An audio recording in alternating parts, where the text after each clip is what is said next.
الرحیم سیدنا حضرت ابو بکر صدیق رضی اللہ تعالیٰ عنہ کی سیرت طیبہ کا اور زندگی کا ایک پہلو یہ ہے کہ مکہ مکرمہ میں حضور صلی اللہ علیہ وسلم کے اعلان نبوت سے لے کر سرکار کی ہجرت مبارکہ تک حضرت ابو بکر صدیق رضی اللہ تعالیٰ عنہ کس قدر جانی اور مالی قربانیاں پیش کرتے رہے۔ چنانچہ جب رسول پاک صلی اللہ علیہ وآلہ وسلم کو اللہ جل جلالہ نے نبوت سے سرفراز فرمایا تو حضور غار حرا سے نکلے تو یقینی بات ہے کہ سیدنا حضرت ابو بکر صدیق رضی اللہ تعالیٰ عنہ کو آ کر اطلاع فرمائی سب سے پہلے، اس لیے کہ حضور علیہ السلام ہر بات حضرت ابو بکر صدیق سے ذکر فرمایا کرتے تھے، تو ظاہر بات ہے حضور علیہ السلام نے دیر تو نہیں کی ہوگی، آتے ہی حضرت ابو بکر صدیق کو اطلاع کی ہوگی۔ چنانچہ سنتے ہی انہوں نے رسول پاک صلی اللہ علیہ وآلہ وسلم کے دعوی مبارک کی تصدیق فرمائی اور اپنے ایمان کا اظہار فرمایا۔ حضرت رسول پاک صلی اللہ علیہ وآلہ وسلم کے ساتھ جن دنوں میں چلنا مشکل تھا اور اپنی جان دکھوں میں ڈالنے کے مترادف تھا، ان دنوں میں حضرت ابو بکر صدیق نہ صرف یہ کہ حضور کے ساتھ چلتے تھے بلکہ جو کام حضور کرتے تھے وہی حضرت ابو بکر صدیق کرتے تھے، یعنی رسول پاک صلی اللہ علیہ وسلم جس طرح لوگوں کو ایمان کی دعوت دیتے تھے اسی طرح حضرت ابو بکر صدیق رضی اللہ تعالیٰ عنہ بھی ایمان کی دعوت میں مصروف رہے۔ ایک دن حضرت ابو بکر صدیق رضی اللہ تعالیٰ عنہ نے دشمنوں کے بیچ میں کلمہ شہادت پڑھا، پھر کیا تھا، انہوں نے رسول پاک صلی اللہ علیہ وسلم کے اس جانثار کو مارا اور بہت زیادہ مارا۔ ایک دن حضرت ابو بکر صدیق نے دیکھا کہ اللہ کے رسول صلی اللہ علیہ وآلہ وسلم کو کفار ستانے میں مصروف ہیں۔ حضرت ابو بکر صدیق رضی اللہ تعالیٰ عنہ آئے اور ان کو کندھوں سے پکڑ پکڑ کر پیچھے کھینچ رہے تھے اور کہہ رہے تھے اتقتلون رجلا ان یقول ربی اللہ، کیا تم ایسے مرد کو قتل کرتے ہو جو تم سے یہ کہتا ہے کہ میرا رب اللہ ہے، اس وجہ سے قتل کرتے ہو، پیچھے ہٹ جاؤ۔ حضرت ابو بکر صدیق ان کو ہٹا رہے تھے، پھر کیا تھا، انہوں نے رسول پاک صلی اللہ علیہ وسلم کو چھوڑا اور ابو بکر پر ٹوٹ پڑے اور بے تحاشا مارا، کوئی لاٹھیوں سے مار رہا تھا، کوئی جوتوں سے مار رہا تھا، کوئی پتھر مار رہا تھا، جو الغرض کسی کے ہاتھ میں آتا وہ حضرت ابو بکر صدیق کو مارتا۔ اس قدر انہوں نے حضرت ابو بکر صدیق کو مارا کہ زخمی بھی کر دیا اور حضرت ابو بکر صدیق بے ہوش ہو گئے۔ جب بے ہوش ہو گئے ان کو بھی فکر لائق ہوئی کہ اب اگر یہ مارے گئے تو بدلے میں ہمارا بندہ قتل ہوگا۔ چنانچہ حضرت ابو بکر صدیق کے خاندان کے لوگ آئے، انہوں نے اٹھایا اور کہا کہ اگر یہ مارے گئے ہم ابو جہل کو مار دیں گے، یہ مارے گئے تو ہم فلاں کو مار دیں گے، ہم عتبہ کو مار دیں گے، ہم شیبہ کو مار دیں گے، اس کے بدلے میں فلاں کو قتل کر دیں گے، فلاں کو قتل کر دیں گے۔ اس طرح حضرت صدیق اکبر رضی اللہ تعالیٰ عنہ کے رشتہ دار تذکرہ کرتے رہے۔ حضرت ابو بکر صدیق شام تک بے ہوش رہے۔ شام کے قریب سیدنا حضرت ابو بکر صدیق رضی اللہ تعالیٰ عنہ کو جب ہوش آتا ہے تو ہوش آتے ہی سب سے پہلا جملہ جو زبان مبارک سے نکالا وہ یہ تھا کہ بتاؤ میرے محبوب حضرت محمد کریم صلی اللہ علیہ وسلم کا کیا حال ہے، حضور کا کیا بنا۔ قبیلے کے لوگ بیٹھے تھے، انہوں نے کہا کہ عجیب بات ہے، جن کے لیے مار کھائی یہ صورت پیش آئی، اٹھتے ہی ہوش آتے ہی ان کا نام لیا، وہ تو اٹھ کر چلے گئے، لیکن ان کی والدہ اس کوشش میں تھی کہ کچھ نہ کچھ ابو بکر کھا لے، لیکن انہوں نے قسم کھا لی کہ اللہ کی قسم نہ کچھ کھاؤں گا نہ کچھ پیوں گا جب تک کہ رسول پاک صلی اللہ علیہ وآلہ وسلم کا حال مجھے معلوم نہیں ہو جاتا۔ حضرت رسول پاک صلی اللہ علیہ وسلم کا حال مجھے معلوم ہوگا تو پھر اس کے بعد کھانا پینا کھاؤں گا۔ ان کی والدہ نے کہا کہ مجھے تو معلوم نہیں ہے کہ تیرے نبی محمد صلی اللہ علیہ وسلم کہاں ہیں اور کیا حال ہے ان کا۔ انہوں نے کہا جا ام جمیل سے جا کر پوچھو۔ ان کی والدہ ام جمیل کے پاس پہنچی تو چونکہ مخالفت کا دور تھا اس لیے انہوں نے کہا کہ میں تو نہیں جانتی کہ تیرے بیٹا کون ہے کون نہیں، لیکن چلو اگر تو اجازت دے تو تیرے ساتھ چلوں، تیرے بیٹے کا حال دیکھوں۔ آ کر دیکھا تو دو جملے تسلی کے لیے کہے، اللہ ان کا برا حال کرے جنہوں نے تیرے ساتھ یہ زیادتی کی ہے۔ انہوں نے کہا چھوڑو اس کو۔ حضرت صدیق نے فرمایا مجھے بتاؤ اللہ کے رسول کا کیا حال ہے۔ انہوں نے اشارہ کیا کہ تمہاری والدہ دیکھ رہی ہیں، فرمایا ان سے فکر نہ کرو، یعنی یہ راز کو فاش نہیں کریں گے۔ چنانچہ انہوں نے کہا کہ حضور علیہ السلام خیریت سے ہیں، عافیت سے ہیں، دار ارقم میں تشریف فرما ہیں۔ ان کی والدہ نے کہا چلو اب کچھ کھا لو، تو انہوں نے پھر قسم اٹھا لی، کہنے لگے کہ اس وقت تک نہ کچھ کھاؤں گا نہ پیوں گا جب تک رسول پاک صلی اللہ علیہ وسلم کا دیدار نہ کروں۔ چنانچہ رات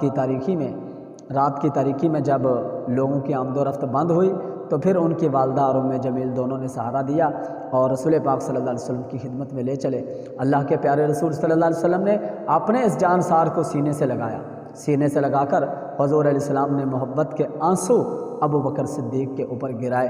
حضرت ابو بکر نے عرض کیا، اللہ کے رسول، آپ کو دیکھ کر اور عافیت آپ کی دیکھ کر ہر غم ختم ہو گیا ہے، بس افسوس ہے مجھے کہ ان ظالموں نے میرے چہرے کو زخمی کیا، دعا فرما دے اللہ میرے چہرے کے زخموں کو بھی بہتر فرما دے۔ تو حضرت ابو بکر صدیق نے ان حالات میں اللہ کے رسول صلی اللہ علیہ وسلم کا ساتھ دیا، اور صرف یہ نہیں کہ کلمہ پڑھتے رہے اور اعلان دعوی نبوت کی تصدیق فرما دی، نہیں بلکہ تبلیغ میں مصروف رہے۔ ہم نے دیکھا حضرت رسول کریم صلی اللہ علیہ وآلہ وسلم نے جب معراج کا سفر فرمایا، وہاں سے اللہ کے رسول صلی اللہ علیہ وسلم واپس تشریف لائے، جب کفار کو آ کر خبر دی کہ یہ رات یہ سفر درپیش ہوا تھا تو مشرکین نے اس پر بڑا تعجب کیا اور ہنسی مخول شروع کر دیا، اور ایک مشرک بھاگا بھاگا حضرت ابو بکر صدیق کے پاس آیا، یعنی ان کو تو خود حضرت رسول پاک صلی اللہ علیہ وسلم نے خبر دی تھی کہ میں راتوں رات اتنا سفر کر کے آیا ہوں، مسجد حرام سے چلا بیت المقدس تک پہنچا۔ انہوں نے ابو بکر سے کہا یہ سوچ کر کہ آج تو ابو بکر بھی پھسل جائے گا۔ حضرت ابو بکر صدیق کو دشمن نے خبر دی کہ تیرے خیال میں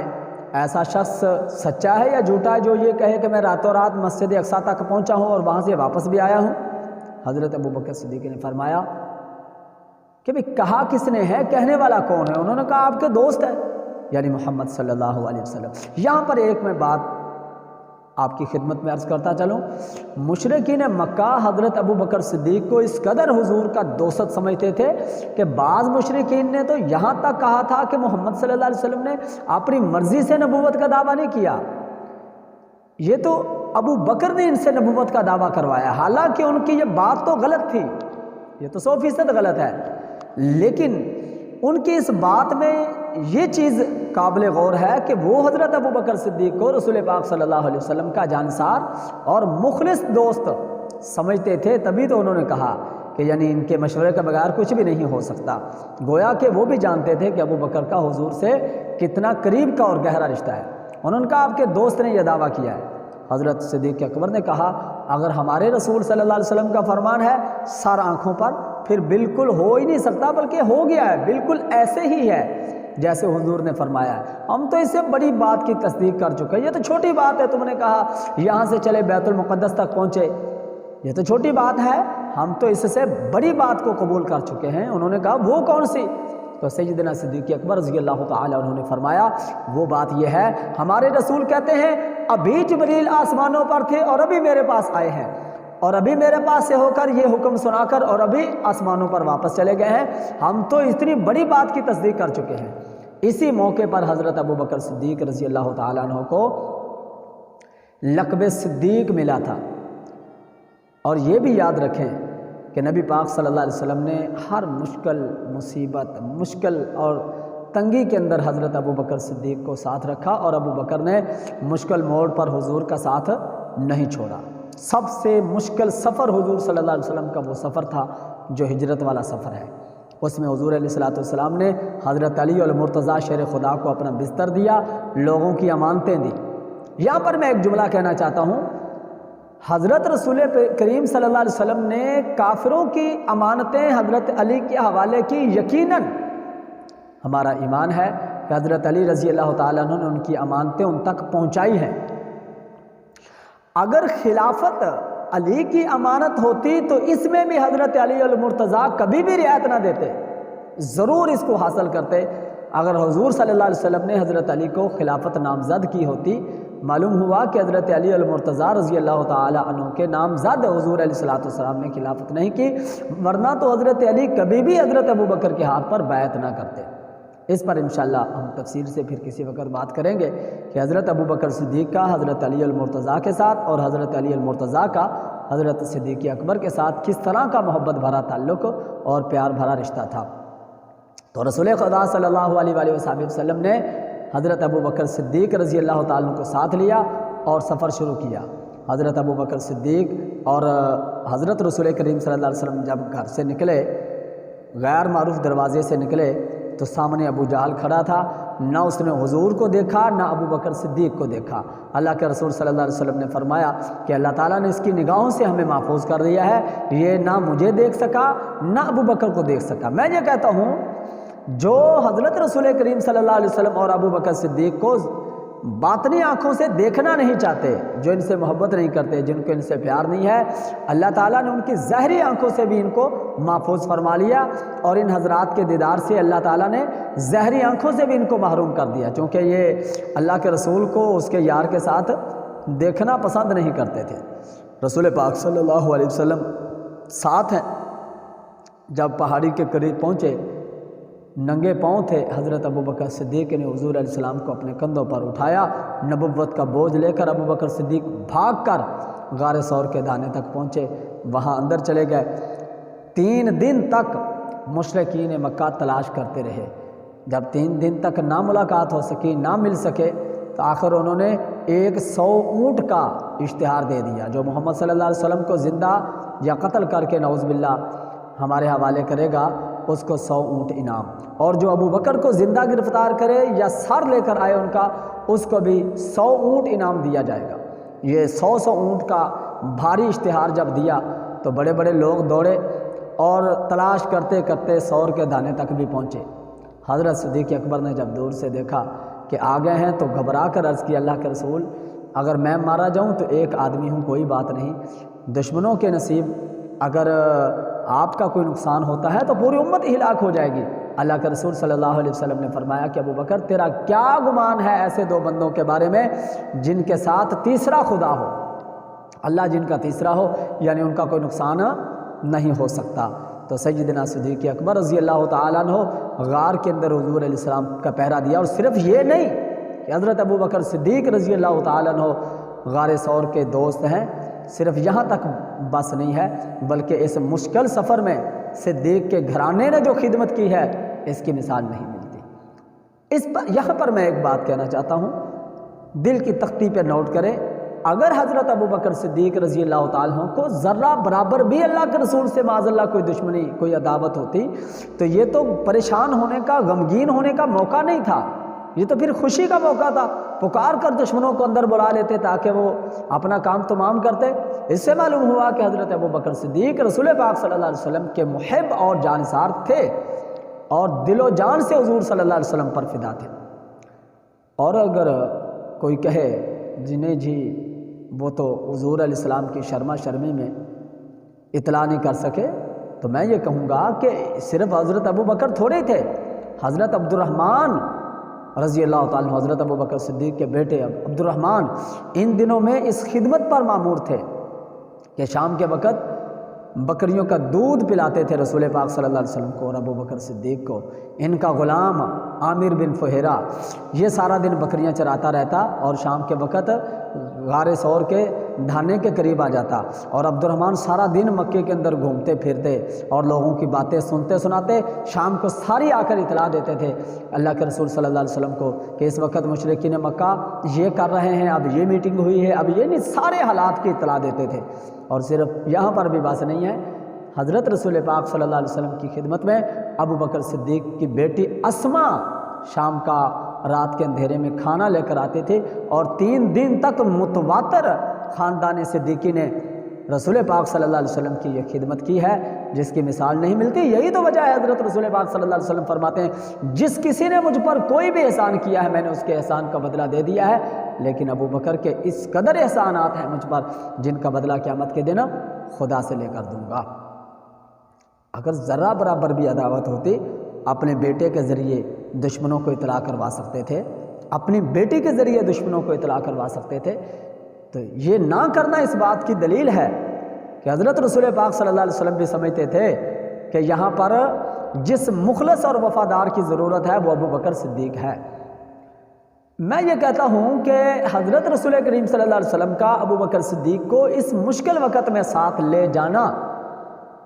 یہ خلافت کی طرف بھی اشارہ ہے۔ جب ہم اللہ کے نبی موسیٰ علیہ السلام کو دیکھتے ہیں تو انہوں نے اپنے مشکل سفر میں اپنے خلیفہ حضرت یوشع بن نون علیہ السلام کو ساتھ رکھا تھا، اور یوشع بن نون ہی حضرت موسیٰ علیہ السلام کی وفات کے بعد ان کے